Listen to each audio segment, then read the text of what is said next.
Tuhan melakukan, menggenapkan apa yang diwahyukannya kepada saudara dan saya. Yang diperlukan adalah percaya. Kalau saudara mau bersama Tuhan Yesus, tidak ada yang tidak bisa.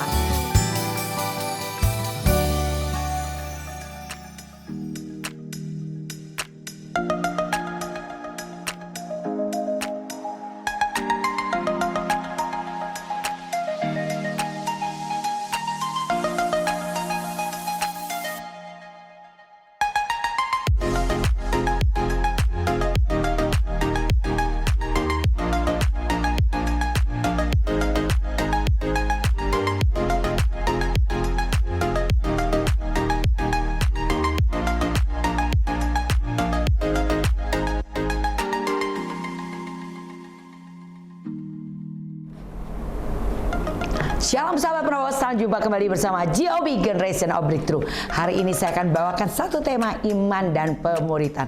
Sebelumnya mari kita satukan hati berdoa. Nantinya kami naikkan syukur untuk kembali kesempatan yang Tuhan percayakan untuk kami belajar untuk menjadi murid yang baik. Mari Allah Roh Kudus berfirmanlah melalui materi pada saat ini agar kami lebih lagi mengenal jalan Tuhan. Berbicaralah Tuhan, kami siap mendengarkan. Dalam nama Tuhan Yesus, haleluya, amin. Sahabat Penerobos, bacaan kita dari Matius 4 ayat 18 dan 19. Dan ketika Yesus sedang berjalan menyusuri Danau Galilea, ia melihat dua orang bersaudara, yaitu Simon yang disebut Petrus dan Andreas saudaranya. Mereka sedang menebarkan jala di danau sebab mereka penjala ikan. Yesus berkata kepada mereka, "Mari ikutlah aku dan kamu akan kujadikan penjala manusia." Ya, pertama kali dalam pelayanannya, pertama yang dicari Yesus adalah murid, saudara. Setelah ia dicobai di padang gurun, lalu ia mulai tampil di Galilea dan ia mulai memanggil murid-muridnya. Siapa yang pertama dipanggil itu adalah yang dikatakan ketika ia menyusuri Danau Galilea, ia melihat dua orang, yaitu Simon yang disebut Petrus dan Andreas saudaranya. Itu dua murid pertama yang dipanggilnya. Yang dikatakan di sini bahwa mari ikutlah aku dan kamu akan kujadikan penjala manusia. Nah saudara, saya percaya kalau hari ini saudara dan saya, kita boleh menjadi murid Tuhan karena kita dipanggil oleh Tuhan sendiri untuk menjadi murid. Jadi setiap orang percaya kepada Yesus akan masuk dalam perjalanan rohani sebagai muridnya, termasuk saudara dan saya. Nah, sebagai murid tentunya ada disiplin-disiplin rohani yang harus dikerjakan dalam proses pemuridan ini. Seperti seorang yang mendaftarkan untuk sekolah, yang didaftarkan oleh orang tuanya untuk sekolah di sebuah sekolah tertentu. Maka ketika ia mendaftar, ia harus ada prosedurnya. Ia sudah mendaftar, membayar ini dan itu. Setelah itu ia tercatat menjadi murid di sekolah itu. Sehingga pada hari yang sudah ditentukan, ia harus mulai masuk sekolah. Dan ia harus berlaku bagaimana ia menjadi seorang murid, saudara. Di dalam kelas ada 40 orang siswa satu kelas. Tapi tidak semua 40 siswa ini menjadi juara satu, saudara. Tapi ada yang juara satu sungguhan, ada juara satu dari belakang, saudara. Nah, kenapa berbeda-beda? Padahal gurunya sama, materinya sama, pembelajarannya sama, ujiannya sama, saudara. Tapi kenapa nilainya berbeda? Dan itu semua ditentukan oleh bagaimana seorang murid mempunyai respon sebagai murid. Apakah dia menjadi murid yang baik, yang mau belajar, yang rajin gak pernah bolos, atau menjadi murid yang biasa-biasa saja. Semua ditentukan oleh muridnya. Jadi nilainya ditentukan oleh respon si murid itu sendiri. Nah saudara, kita lihat di sini proses untuk menjadi murid Kristus dilalui dengan yang pertama adalah murid yang mengikuti panggilan. Tadi kita sudah baca ayat 18 dan 19. Panggilan yang diberikan Kristus adalah untuk mengikut Yesus dan untuk dijadikan penjala manusia. Jadi panggilan itu tidak terfokus lagi kepada kesenangan kita, saudara. Sejak kita dipanggil untuk menjadi murid Tuhan, maka dalam panggilan itu saudara harus fokus. Yaitu fokus apa, saudara? Berorientasi kepada manusia. Jadi saudara sebagai penjala manusia, Petrus dan Andreas yang tadinya seorang penjala ikan, Dan Tuhan berkata, mari jadilah penjala manusia.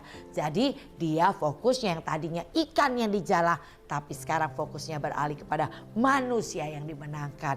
Nah begitu juga saudara dan saya. Kita dulu hidup secara duniawi. Keinginan kita adalah apa yang menyenangkan hati kita, menyenangkan daging kita. Ketika Tuhan mulai memanggil saudara untuk saudara menjadi muridnya, maka saat itu fokus saudara dan saya harus berbeda. Kita mulai lebih fokus lagi kepada jiwa-jiwa saudara. Nah yang kedua saudara, proses untuk menjadi murid Kristus dilalui dengan murid yang membayar harganya. Kita baca di ayat 20 sampai 22. Lalu mereka pun segera meninggalkan jalannya dan mengikuti dia.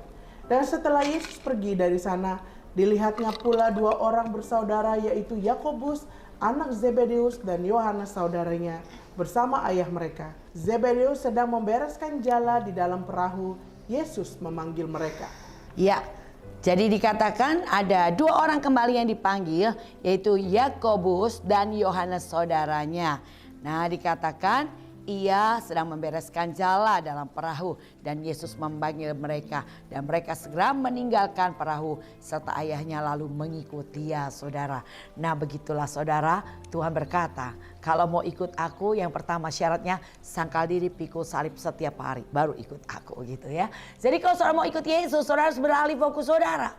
Fokus yang tadinya untuk kesenangan pribadi dan daging saudara, saudara harus berfokus kepada apa yang dikehendaki Yesus, yaitu jiwa-jiwa. Nah, itulah hati Tuhan ya, jiwa-jiwa untuk dimenangkan. Jadi bentuk dan dari tindakan membayar harga sebagai murid dicontohkan oleh mereka yang meninggalkan jala, perahu, bahkan ayah mereka. Saudara harus berani untuk meninggalkan itu semua untuk mengikuti Yesus. Jadi ada harga yang dibayar saudara. Bayar harganya, nikmati hasilnya, itu salah satu slogan kita. Bahkan semakin mahal harga yang dibayar, semakin besar berkat yang didapat. Apakah maksud daripada slogan itu? Begini saudara, kalau mau ikut Yesus saudara, mau datang kepada Tuhan, banyak harga yang harus dibayar. Jadi kalau saudara ikut Yesus cuma kalau bisa, kalau semua sehat, baik keadaan, saudara ikut Tuhan, itu biasa. Tapi kadang-kadang Tuhan uji, apakah kau tetap datang kepada Tuhan dalam persekutuan ibadahmu ketika hujan, ketika banjir, ketika dalam keadaan sakit kepalamu, ketika dalam keadaan kesulitan dalam ekonomi. Nah saudara, apakah saudara tetap datang kepada Tuhan? Nah itu namanya harga yang mahal. Jadi semakin mahal harga yang dibayar, mau datang rintangannya tuh banyak banget. Di situ percayalah saudara, pasti ada sesuatu yang hebat. Kalau saya selalu menjadi orang yang suka penasaran saudara, kenapa saya dihalangi? Saya justru harus datang. Ketika saya semakin dihalangi, semakin saya harus datang. Kenapa? Saya percaya semakin mahal harga yang harus saya bayar untuk saya datang pada hari itu, saya akan mendapatkan sesuatu yang jauh lebih besar. Amin saudara, demikian juga yang harus saudara dan saya lakukan. Ketika satu hari Tuhan ajar saya begini, Lydia, kalau kau punya emas, kau simpan di mana emas itu? Di lemari, dikunci enggak? Dikunci. Kenapa? Mahal, takut hilang. Terus tiba-tiba Tuhan ingatkan, saya punya dua anak perempuan waktu kecil. Saya suka beliin mereka gelang keroncong di pasar tradisional. 5.000 dapat 12. Tuhan bilang begini, kalau gelang keroncong yang kau belikan kepada anak-anakmu kau taruh di mana? Di mana-mana. Kenapa? Murah, gampang. Terbeli lagi kalau rusak. Nah Tuhan bilang begini, begitu juga dalam mengikut aku. Kalau kau ikut aku bayar mahal, engkau tidak akan gampang atau mudah melepaskan aku. Tapi kalau kau bayar murah, maka engkau dengan mudah melepaskan aku, kata Tuhan. Bayar murah gimana? Begini saudara, ayo ikut yuk ibadah wanita. Aduh gak bisa, cucian gosokan banyak banget. Dan orang yang ngajak bilang begini, aku jemput lah ya, nanti aku jemput ya. Gak bisa, gak sempet. Pulang ntar aku traktir, gimana? Oke? Oke lah kalau begitu. Nah ini saudara, yang ikut Tuhan itu diiming-iming. Ikut Tuhan itu harus diinget-ingetin. Ikut Tuhan itu gak bayar mahal saudara. Orang yang seperti ini akan gampang mudah melepaskan Yesus dalam hidupnya. Di mana hartamu berada, disitulah hatimu berada. Di mana kau bayar mahal hargamu, disitulah hatimu berada. Kalau kau bayar mahal untuk mengikut Yesus, untuk datang mencari Tuhan, saya percaya di situ hatimu berada, yaitu Yesus ada di dalam hatimu. Kau tidak akan mudah melepaskan Tuhan. Walaupun kau mengalami begitu banyak hal yang berusaha menyandung engkau untuk kau berhenti mencari Tuhan. Tapi kalau kau bayar mahal untuk ikut Tuhan, tidak akan pernah mudah engkau tersandung. Maka kalau saudara kembali pelajari 2 Petrus 1 ayat 5 sampai dengan 7 dikatakan, engkau harus sungguh-sungguh berusaha menambahkan kepada imanmu kebajikan, pengetahuan, ketekunan, penguasaan diri, kesalehan, kasih akan saudara seiman, kasih akan semua orang. Jika ini ada padamu melimpah-limpah, saudara ingat 2 Petrus 1 ayat ke-8 sampai dengan ayat ke-11 dikatakan begini. Maka engkau akan dibuat semakin giat.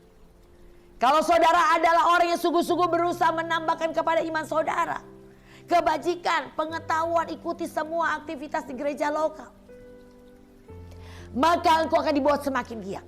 Ikut Tuhan kalau saudara rajin dan berusaha sungguh-sungguh menambahkan, gak mungkin ikut Tuhan jadi saudara tambah malas, saudara tambah bosan. Enggak. Saudara dibuat semakin giat, berhasil dan mengenalkan Allah. Kalau cerita tentang Tuhan, gak tahan. Seringkali air mata menetes saudara. Tanda saudara mengenal Tuhan. Jadi kalau saudara mengenal Tuhan, saudara jadi orang yang cengeng. Cepat nangis. Kenapa? Terharu sama Tuhan. Tuhan baik. Tuhan menolong. Tuhan tidak pernah meninggalkan kita. Tuhan selalu memberi solusi untuk masalah kita. Saudara punya pengalaman begitu banyak dengan Tuhan. Sehingga engkau tidak akan pernah mudah melepaskannya. Engkau akan dibawa semakin giat, berhasil dan mengenakan Allah. Engkau akan dikatakan semakin teguh dalam panggilan. Engkau akan semakin mengerti Tuhan memanggilmu di mana. Dan keempat, engkau tidak akan tersandung. Mau diapain aja, mau difitnah, dianiaya, ditipu, gak dianggap, direndahkan. Saudara tidak akan pernah tersandung. Saudara matamu tetap terfokus kepada Tuhan. Engkau pasti akan tetap melayani Tuhan. Engkau tidak tergoncang karena apapun. Engkau akan tetap bertahan di posisimu. Saudara, sekali lagi saya mau katakan, Tuhan tidak pernah pelin-pelan mendapatkan saudara. Jangan saudara bilang 12 tahun saudara ada di gereja lokal dan saudara pindah ke gereja lokal lain karena proses. Engkau bilang Tuhan tidak menempatkan aku di sini. Aku ditempatkan di tempat yang baru. Halo saudara, dengar. Tuhan tidak pernah pelin-pelan menempatkan saudara. Di mana engkau tertanam dan engkau sudah melayani. Berarti Tuhan sudah mempercayakan pelayanan itu kepada saudara. Selesaikan tugas pelayananmu sampai tuntas. Kalau kau tidak bisa dipercaya dalam pelayanan yang dipercayakan di gerejamu hari ini, dan engkau pindah ke gereja lain, kau melayani tempat lain, saudara saya mau bilang, apakah Tuhan menerimamu? Sedangkan di tempat di mana Tuhan menempatkan saja engkau tidak bisa dipercaya. Engkau tidak selesaikan dengan tuntas pekerjaan pelayanan, dan kau pergi dan pindah ke tempat lain. Manusia bisa menerimamu. Apakah Tuhan bisa menerimamu? Saudara, Tuhan yang memanggil, Tuhan yang memilih, Tuhan yang menempatkan. Di mana engkau berada, engkau ditempatkan. Selesaikan tugas pelayananmu sampai tuntas. Tuhan berkata, biarlah berbahagia hamba-hamba Tuhan yang didapati Tuhannya sedang melakukan tugasnya. Tugas yang Tuhan percayakan hari ini, itu adalah kepercayaan yang Tuhan berikan. Biarlah engkau dapat dipercaya. Tuhan punya janji. Barang siapa engkau dapat dipercaya tanggung jawab yang kecil, Tuhan akan percayakan tanggung jawab yang lebih besar kepadamu. Jadi tetap bertahan saudara di posisimu. Sekian puluh tahun kau ikut Tuhan. Di satu tempat Tuhan tempatkan engkau. Dan kau sudah dipercaya begitu banyak. Selesaikan tugas yang Tuhan percayakan. Jangan pindah-pindah. Saudara gak sempat lagi. Ketika sebuah pohon ditanam di depan kebun rumahmu. Dan engkau pindah ke tempat lain. Padahal pohon ini sudah mulai berbunga. Dan hampir mulai berbuah kecil. Tetapi ketika pohon itu dipindah saudara ke tempat lain. Saya mau berkata saudara. Pohon itu tidak akan pernah melanjutkan pertumbuhannya. Ia kering dulu. Rontok dulu bunganya. Rontok dulu daunnya. Ya memang bisa bertumbuh lagi. Tapi ada waktu yang hilang. Begitu juga saudara. Mungkin kau happy di tempatmu yang baru. Dan kau berkata, wah tempat ini lebih enak daripada tempatku yang lama. Ya, tunggu. ada waktu kau akan mengalami proses yang sama. Di mana ujian di tempatmu yang lama kau tidak bisa menyelesaikannya tepat seperti apa kata firman. Dimanapun kau pindah kau akan diuji kembali dengan ujian sama. Tapi ketika engkau baru pertama datang, happy ya. Karena engkau tidak akan melanjutkan prosesmu. Kering dulu, rontok dulu, ntar baru mulai tumbuh lagi saudara. Tapi saya mau katakan waktu terus berjalan. Kita ada di enduring time, waktu terakhir. Kesempatan Tuhan berikan. Kalau orang main bola seri biasanya dikasih kesempatan nendang bola ya saudara. Barang siapa fokus bisa memasukkan gol. Tapi kalau nggak fokus dia kehilangan kesempatan. Itulah waktunya sekarang. Gunakan waktu yang ada hari ini sebaik-baiknya. Nah saudara, murid yang mengikuti panggilannya. Jadi panggilan kita hari ini adalah berfokus kepada jiwa-jiwa, kepada manusia. Kedua saudara, proses untuk menjadi murid Kristus dilalui dengan murid yang bayar harga tadi. Ayo bayar harganya ya saudara. Mereka yang mengikut Kristus dan menjadi muridnya rela tidak lagi menomorsatukan hal-hal yang selama ini menjadi bagian penting dalam hidupnya. Satu hari saudara, ini hari yang kosong cuma satu-satunya di hari Jumat buat saya. Untuk saya ngurusin diri saya ya. Saya mau pijit, mau refleksi, saya mau krimbat ya. Itu atau saya mau jalan. Nah itu hanya ada di satu hari Jumat buat saya. Satu hari saya pergi ke sekolah anak saya di BPK Penabur Cipinang. Dan saya berdua dengan teman saya. Saya cuma ngasal ngomong loh saudara. Saya cuma bilang gini.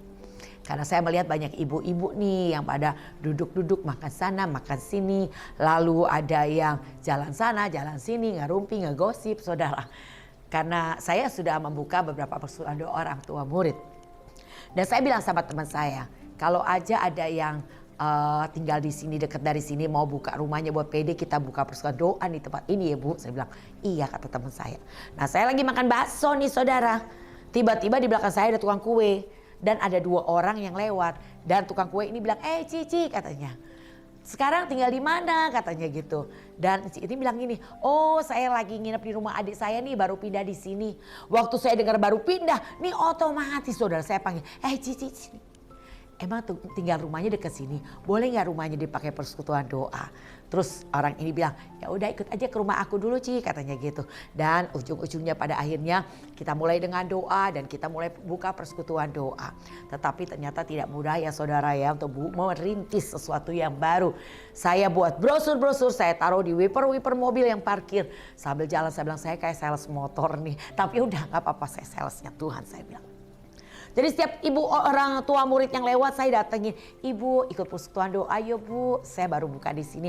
Maaf gak bisa ada janji, maaf gak bisa pulang dulu gak ada pembantu. Maaf wah banyak banget sampai alasannya saudara. Sehingga temen yang ikut saya aja sampai malu, saya bilang Bu gak mau ikut Bu malu katanya begitu.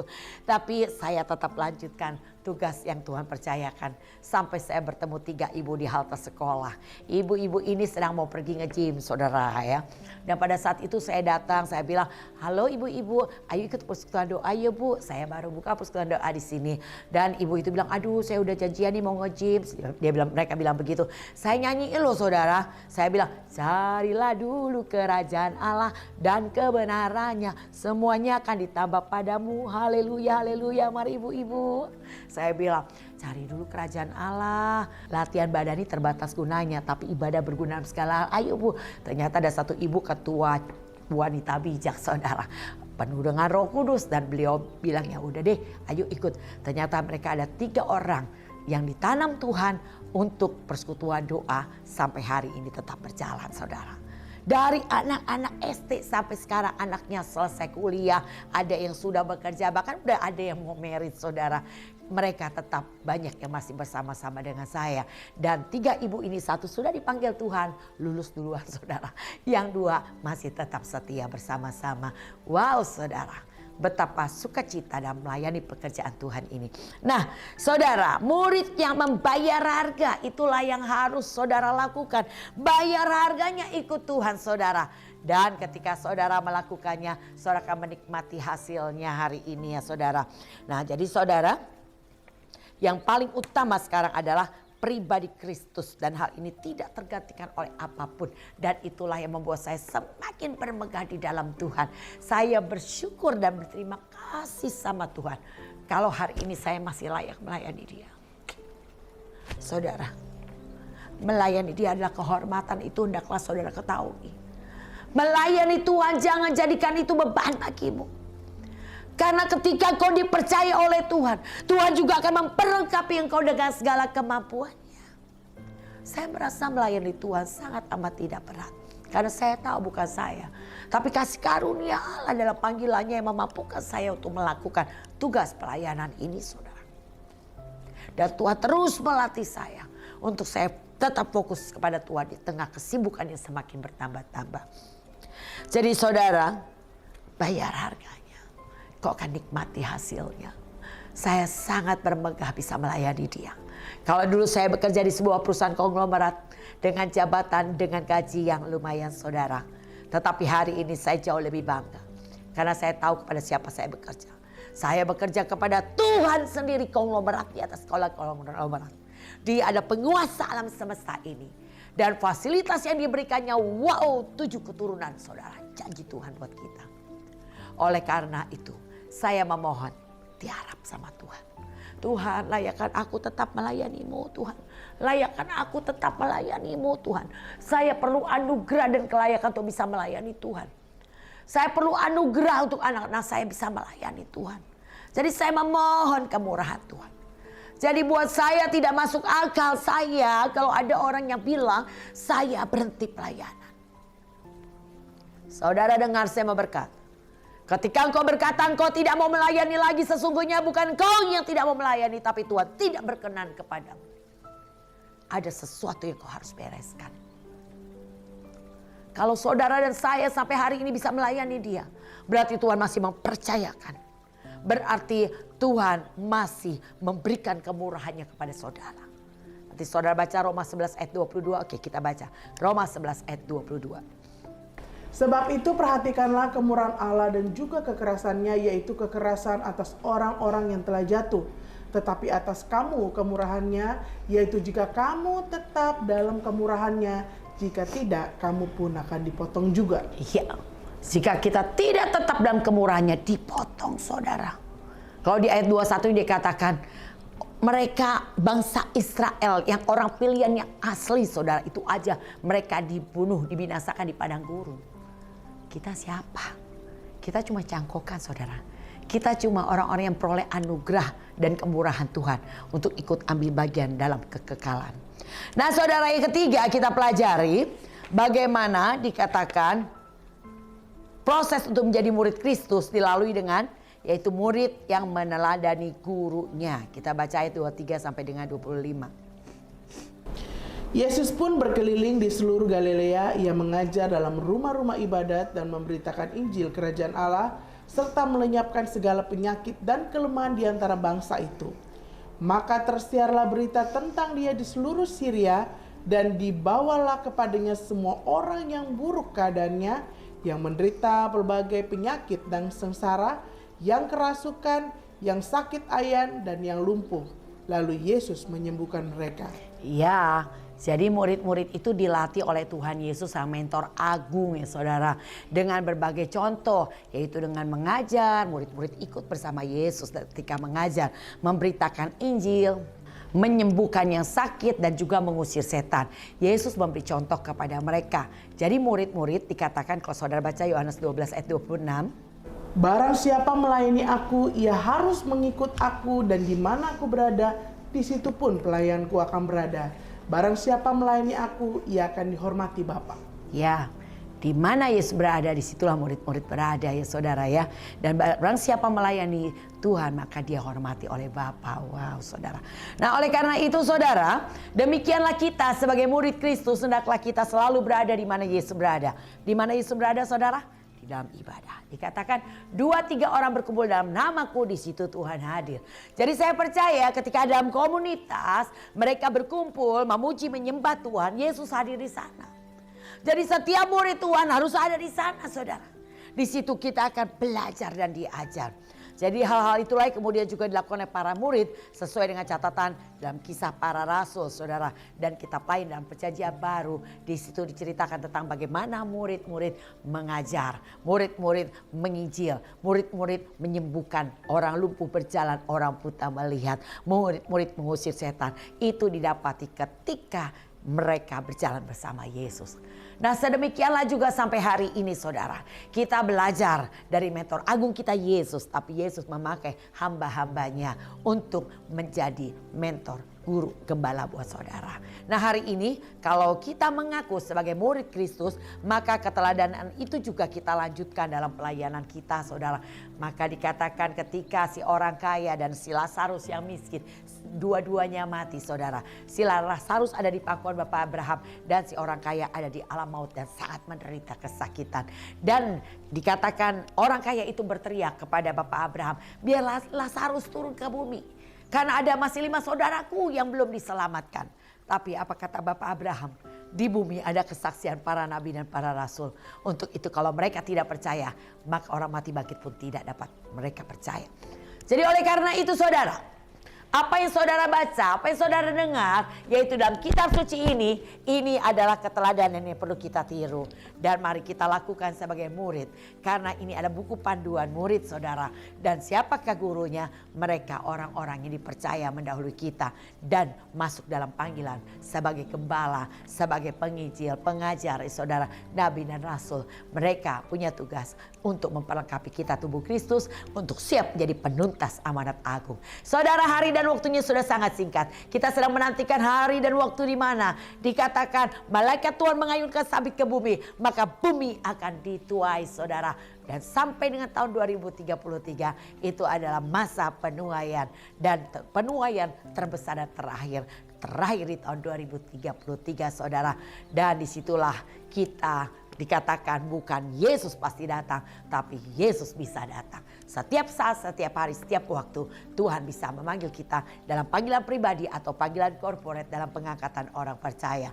Persiapkan dirimu untuk kita masuk dalam masa tua yang terbesar terakhir. Tapi hari ini kita harus diperlengkapi untuk menjadi murid yang baik, siap menjadi pemurid, saudara. Ya, pada hari itu tiba, hari Tuhan melawat bumi, saudara harus siap untuk memuridkan. Karena ada banyak jiwa-jiwa yang akan dituai. Mereka orang yang tidak mengenal Tuhan. Mereka orang-orang yang dalam keadaan putus asa, kehilangan pengharapan. Mereka perlu mentor. Mereka perlu pemurid atau guru yang akan mengajar mereka. Oleh karena itu, perlengkapi dirimu. Hari ini semua gereja tubuh Kristus berbicara tentang pemuridan. Ya, karena saudara harus diperlengkapi, dipersiapkan. Karena di depan kita ada hari di mana tuaian yang terbesar itu yang akan kita jangkau, saudara.